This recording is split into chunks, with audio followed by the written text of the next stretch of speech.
Bonjour à tous, bienvenue sur Fan de Couteau. Aujourd'hui, je vous présente un knock-knee, objet coupant non identifié. Il s'agit bel et bien d'une hache pliante.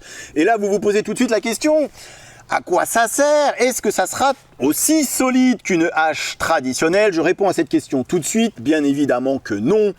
Une hache traditionnelle sera beaucoup plus confortable, sera beaucoup plus efficace, sera également beaucoup moins chère que cette hache pliante. Du coup, vous allez me dire à quoi ça sert d'avoir une hache pliante? C'est le côté compact, c'est le côté cool, c'est le côté un peu objet de collection, objet qui sort de l'ordinaire.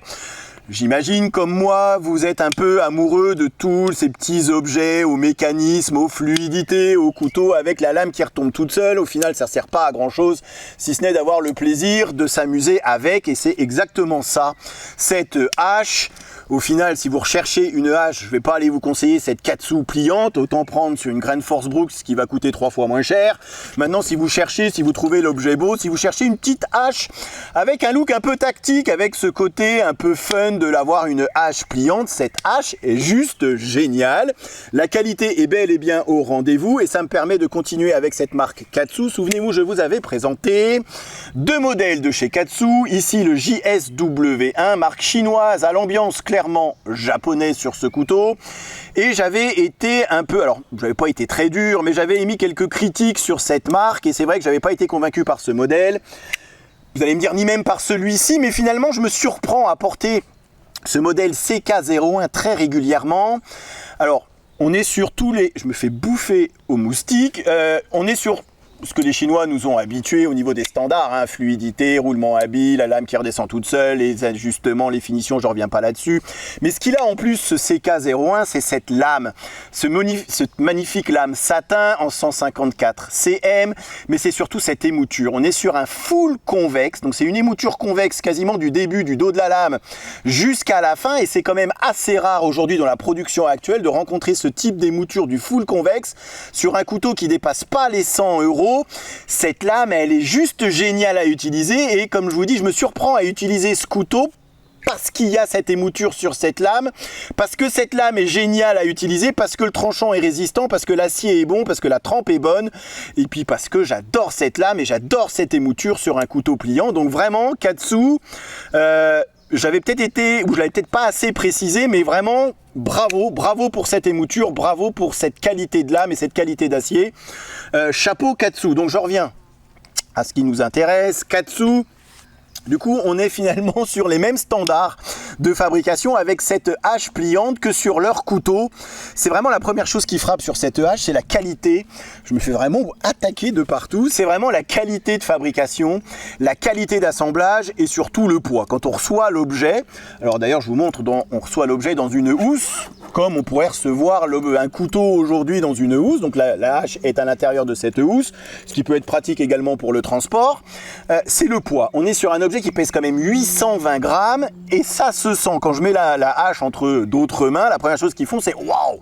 Dis donc, ça pèse, ça c'est à savoir, ce qui est pas mal aussi, on va avoir quand même pas mal d'inertie pour les petits tests de coupe et je vais vous montrer ça dans 2 petites secondes. Mais ce qui frappe également, après le poids, c'est vraiment cette qualité de fabrication, cette qualité d'assemblage où tout est parfaitement aligné. On retrouve finalement ce qu'on retrouve sur nos couteaux. Vous voyez, on va parler de dos de manche, on va parler peut-être un peu d'entretoise.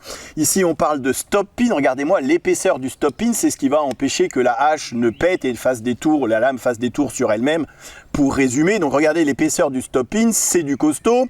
Le système, c'est un Axis Lock, donc on retrouve finalement toutes les caractéristiques des couteaux équipés d'un Axis Lock. On est sur un système hyper fluide, vous voyez la lame redescend toute seule, des petites rondelles en bronze qui permettent ça. Alors bien évidemment, ici le poids de la tête, le poids du fer, le poids de la lame, j'appelle ça une lame, hein, puisque rapport au couteau, le poids de la lame fait en sorte que voilà, la lame redescend toute seule. On peut assez facilement ouvrir le couteau d'une seule main, hein, c'est même presque fait pour. Et après, on retrouve encore une fois tous les standards des productions chinoises actuelles. Une lame qui est parfaitement centrée. Alors, on est sur une belle épaisseur de lame, hein, on est sur un beau joujou. La hache, une fois pliée, mesure 25 cm. La lame, le tranchant ne fait lui par contre que 4 cm. Et après, on a deux types de prise en main. Une prise en main, on va dire, un peu plus forte, un peu plus éloignée du fer pour avoir un peu plus d'inertie. Et une prise en main qui est très agréable ici grâce à cette rondeur de manche, grâce à ces petites inserts en carbone ici, où on va pouvoir se rapprocher du fer, rapprocher du tranchant pour faire les petites coupes un petit peu plus en détail. Donc vraiment un super beau, un très bel objet. J'ai vraiment été, je savais pas à quoi m'attendre, hein. Honnêtement, en recevant la hache, je connaissais les deux couteaux Katsu que je viens de vous montrer, mais je me suis dit, bon, ça paraît un peu gadget l'outil. Mais en fait pas du tout, ça respire la qualité, ça respire la solidité, ça respire la qualité de fabrication.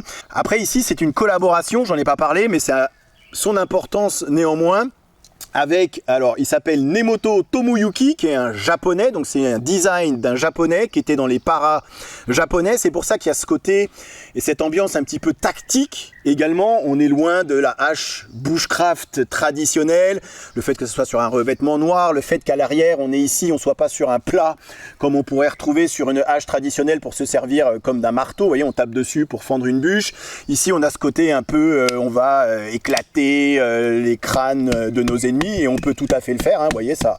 Voilà, ça rentre très bien dans le bois, donc on a quand même ce côté un peu tactique, même si moi je m'en servirais plutôt comme dépannage, comme un ajout avec une petite lame fixe ou alors avec un petit pliant que j'ai pas envie d'abîmer, j'ai besoin de faire des petits ébranchages, tailler un peu de bois, faire un petit peu de refente gentil, bien évidemment, hein, on n'est que sur un Axis Lock, même si, puisque je vous entends me dire, mais c'est hyper dangereux, imaginons que la hache se referme sur les doigts, vous avez ici, grâce à cette petite, bon, je peux sa petite goupille, avec ce petit ustensile qui va permettre alors de bloquer la lame en position fermée, c'est-à-dire qu'une fois que vous avez vissé ici dans le trou, impossible que la lame s'ouvre dans votre sac à dos ou dans votre poche ou dans la pochette, et une fois ouvert, vous vous servez pareil de la goupille ici que vous allez remettre au même emplacement, et ici, vous pouvez actionner l'Axis Lock comme vous voulez, la hache est bien bloquée. Alors certes, il y a un poil de jeu, mais au moins, ça sécurise la lame en position ouverte et aucune chance que la lame ne se replie. Ça risque de péter au niveau du pivot, de péter au niveau du stop pin avant que la lame ne se referme sur vos doigts. Commençons par le commencement, c'est l'apéro. Alors, bien évidemment, une hache n'est pas faite pour couper des aliments et encore moins du saucisson, surtout qu'avec 4 cm de tranchant, même sur cette petite saucisse sèche, c'est pas évident, mais si jamais on avait que ça, sachez en tout cas qu'elle en est tout à fait capable. Je ne l'ai pas dit, mais on est sur de l'acier D2. Alors, j'ai suffisamment critiqué l'acier D2 qui peut être et qui peut s'avérer cassant. Après, tout va dépendre bien évidemment du traitement thermique. Et comme je vous ai dit en introduction, on n'est pas sur la même utilisation qu'une hache traditionnelle. Disons que j'irai un peu plus mollo. J'irai un peu plus doucement pour les grosses coupes ou pour les grosses refentes. On reste sur une hache pliante qui ne remplacera jamais une hache traditionnelle. Si on n'avait que cet objet sur soi pour se démerder dans la nature, cette petite hache pliante en serait tout à fait capable grâce à la qualité de son tranchant et au fait qu'on ne soit pas sur un tranchant exagérément épais. L'aliment, la nourriture, c'était plus pour le fun et vous montrer la qualité du tranchant. Maintenant, je vais y aller crescendo dans les tests, les véritables tests de coupe. Non pas que j'ai envie d'atteindre les limites de l'objet, ça m'ennuierait honnêtement d'avoir à péter ou d'abîmer le mécanisme. Parce que c'est un, et je le répète, hein, mais c'est vraiment un bel objet, c'est un bel outil et les finitions sont exemplaires. Et c'est ça que j'aime finalement sur cette petite hache pliante. J'aime l'objet coupant, j'aime la hache, mais j'aime le fait qu'on retrouve ce côté finition. Alors je vais pas dire haut de gamme, on n'est que sur du D2, mais il y a quand même ce côté, vous voyez, carbone. Ici un manche en G10, ici cette petite goupille, on a l'Axis Lock. Vraiment on retrouve tout ce que j'aime sur un couteau pliant. Je le retrouve ici sur cette hache pliante. Donc je me mets bien évidemment le plus loin possible sur le manche. Gros manche hein, quand même, donc ça va vraiment bien entourer la paume de la main. Par contre, c'est pas un manche exagérément grand, comme je vous ai dit, 25 cm au total, avec 2 types de prises, donc il a fallu faire des compromis. Ici, on va vraiment avoir une très bonne prise en main pour les coupes un peu plus en détail, alors que là, c'est vrai que pour les coupes un petit peu de force, je conseillerais le passage d'une dragonne, histoire de sécuriser la hache dans la main. Voyons ce que ça peut donner. Alors, je précise que j'ai remis cette petite goupille, histoire de pas que la lame ne se replie pas par inadvertance. Et comme je vous ai dit, à presque 900 grammes, on a quand même pas mal d'inertie. Et vous voyez ce que je disais sur le tranchant qui est pas exagérément épais, c'est que ça rentre très bien dans le bois.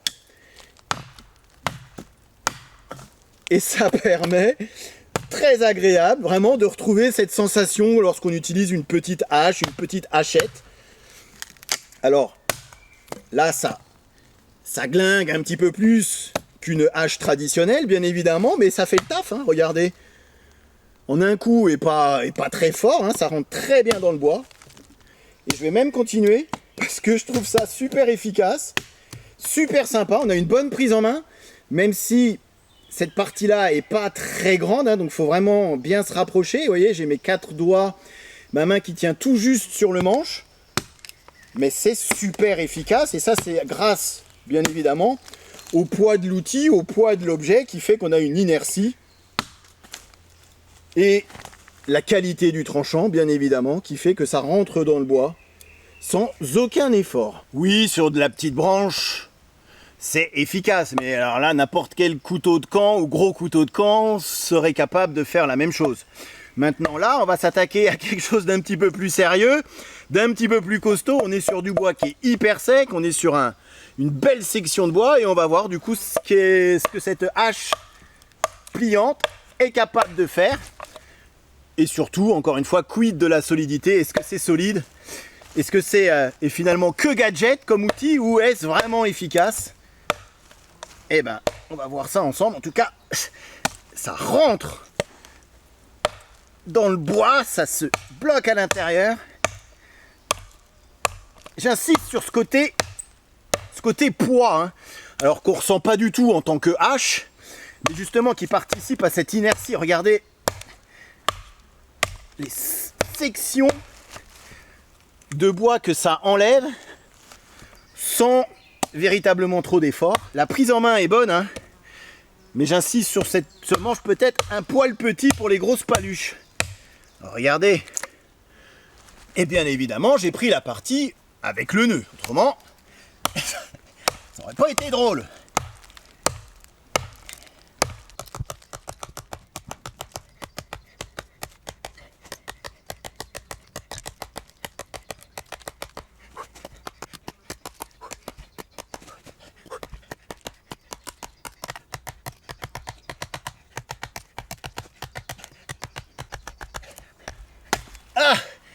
J'ai cru que je n'y arriverais jamais, non pas que la hache n'y arriverait pas. Waouh! Putain, c'est efficace! C'est tout petit, 25 cm, hein. Je le fais avec vous.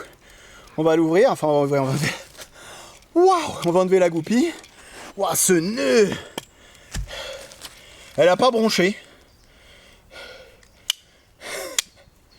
Voilà. Pas plus de jeu. Pas moins. Ça fonctionne toujours de la même manière. Merci la goupille qui retient vraiment qui sert vraiment à bloquer la lame à l'intérieur entre le manche et la lame. Ouh, putain, c'est efficace, hein. Alors vous avez peut-être vu, là j'ai fait en accéléré parce que ça a duré 5-10 minutes, mais c'est vrai que la poignée, vous voyez, elle avait tendance à partir, hein. Après j'ai les mains mouillées, je suis un peu tout transpirant. Donc c'est vrai que voilà, une petite dragonne, des grosses paluches, bon, va falloir trouver sa place. La dragonne, ça résoudra certainement le problème.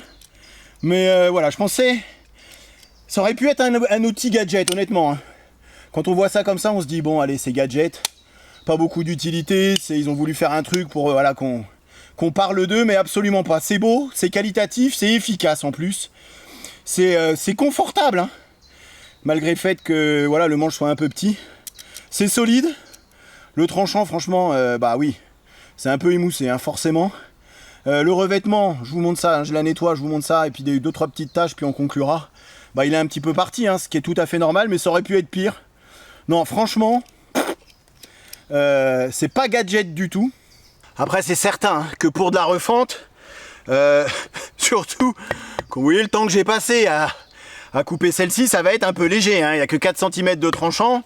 C'est pas une hache de refente. J'ai même envie de vous dire qu'avec cette petite graine Forsbrook, et quand on voit le fer, c'est pas non plus fait pour la refente. Il y a des haches et avec des fers spécialement conçus pour la refente. Donc je vais même pas m'attaquer à ce morceau puisque je sais qu'elle en est pas capable.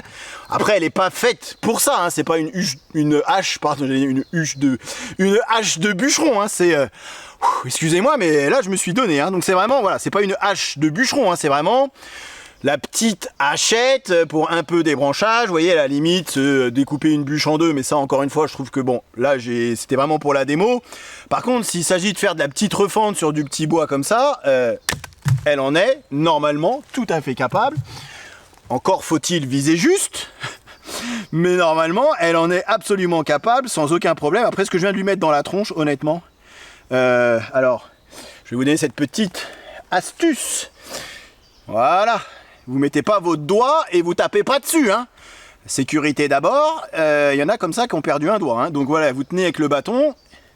Et si j'arrive à viser correctement, voilà, normalement, elle est capable, vous voyez, sur de la petite refente, sans aucun problème. Après, il y a cette autre technique où vous la prenez comme ci, comme ça. Vous vous mettez bien comme il faut et là, vous tapez. Voilà, et ça vous permet sans danger de faire de la refente. Donc pour de la petite bûchette, cette hache pliante en est tout à fait capable. Et ensuite, pour le travail un petit peu plus en détail, et c'est ça qui est très bien conçu sur cette hache pliante, c'est que vous avez véritablement 2 positions de main. Donc vous avez vu, j'ai utilisé depuis le début cette position pour avoir le plus d'inertie possible. Et vous avez aussi cette position de main avec quelques petites cannelures à l'arrière ici, très confortable, tout arrondi, où vous allez pouvoir vous rapprocher du fer, vous rapprocher du tranchant pour ce qu'on peut faire avec n'importe quel âge. Donc des petits travail un peu plus en détail, s'il s'agit de faire des petits copeaux pour allumer un feu, un peu de feather stick, un peu de taillage, façon, vous voyez, façon on se taille une petite pointe, façon hache, alors je vais pas dire hache de menuisier, mais voilà, souvent pour un peu de sculpture sur bois, on peut avoir à se rapprocher du fer, et avec cette position très confortable, presque même, je vais pas dire plus confortable, parce que c'est pas tout à fait la même, on s'en sert pas de ces positions pour la même utilité, ça c'est vraiment pour, voilà, ça c'est pour bourriner, ça c'est pour le travail de détail, mais c'est vraiment très confortable. On a ici, vous voyez, le petit retour qui vient se caler juste là, donc on a vraiment la hache qui est très sécurisée, qui est bien calée à l'intérieur. Pour conclure sur cette hache pliante signée Katsu, j'adore l'objet. Honnêtement, au début, quand ils me l'ont envoyé, je me suis dit ça va être gadget. Ça fait gadget. Il faut vraiment l'avoir en main pour voir que c'est absolument pas gadget. Ça remplacera certainement pas votre petite hachette fixe, on est tout à fait d'accord, mais dans ce concept d'objet un peu marrant, d'objet EDC, d'objet qu'on aime transporter, de côté Axis Log, du côté fun, du côté un peu innovant. C'est super bien réalisé, c'est super bien foutu, franchement bravo Katsu, c'est un très bel objet qui en plus d'être très beau et en plus d'être bien fini est hyper fonctionnel, c'est un véritable outil. Voilà, ce n'est pas que un gadget, même si c'est vrai qu'à première vue, quand on regarde les photos, on peut se dire, bon, c'est un truc gadget made in China, ça va pas tenir 2 jours ou ça va pas tenir 2 heures à la coupe. Ben si, croyez-moi vraiment sur parole, c'est hyper solide, il n'y a pas de jeu, ça a très bien résisté, j'aurais pu certainement faire un petit peu plus, faire du gros, voilà, de la grosse refente, mais c'est encore une fois pas fait pour ça. L'idée c'était pas de péter la hache, c'était vraiment d'aller jusque dans ces petites limites, de vous montrer ce qu'elle est capable de faire sans aller encore une fois dans l'excès. Par contre, là où ça va faire un peu plus mal, c'est au niveau du tarif. Puisque cette hache ne coûte pas 4 sous. Elle coûte presque 300 €. Et là, je suis d'accord avec vous, ça fait une sacrée somme pour l'innovation, pour le style, pour la qualité de fabrication, pour du D2, pour un Axis Lock. Maintenant, on est quand même sur presque 900 grammes d'outils, sur quelque chose qui est très bien conçu, qui est très bien fini, qui est très bien réalisé, qui est solide, qui est efficace, qui est un véritable outil dont on peut se servir tous les jours au quotidien, sécurisant en plus avec cette petite goupille, livré avec une petite housse qui va bien. Donc effectivement ça coûte 300 €. Encore une fois, c'est pas moi qui fixe les tarifs, moi je vous dis ce qu'il en est. Ça peut paraître cher, on est tout à fait d'accord. Maintenant, l'objet est beau, l'objet est fonctionnel, l'objet est, pourquoi pas, utile pour ceux qui recherchent à transporter une petite hachette de camp, une petite hache au fond du jardin, un peu plus facilement transportable qu'une hachette fixe. J'avoue que c'est un bel objet qui s'avère en plus joli, pratique à utiliser, voilà, qui fera partie en tout cas de mes EDC, de mes petits joujoux avec lesquels j'aime m'amuser de temps en temps. Ce côté axis lock qui est hyper marrant, ce côté lame qui retombe toute seule, voilà, en plus il y a un petit côté fun que j'aime beaucoup sur cette hache pliante signée Katsu. Bien joué Katsu, bon un peu moins pour le tarif, mais encore une fois, c'est pas de ma faute, voilà. Vous par contre, je vous remercie d'avoir regardé cette vidéo, et je vous dis à très bientôt sur Fan de Couteaux, salut. Présentation, comparaison avec d'autres modèles et test de coupe en fin de vidéo comme d'habitude. Ok, allez, voyons voir ce que ça donne. Rasoir. Encore une fois, les goûts et les couleurs. C'est simple et efficace. Je suis faible, j'achète.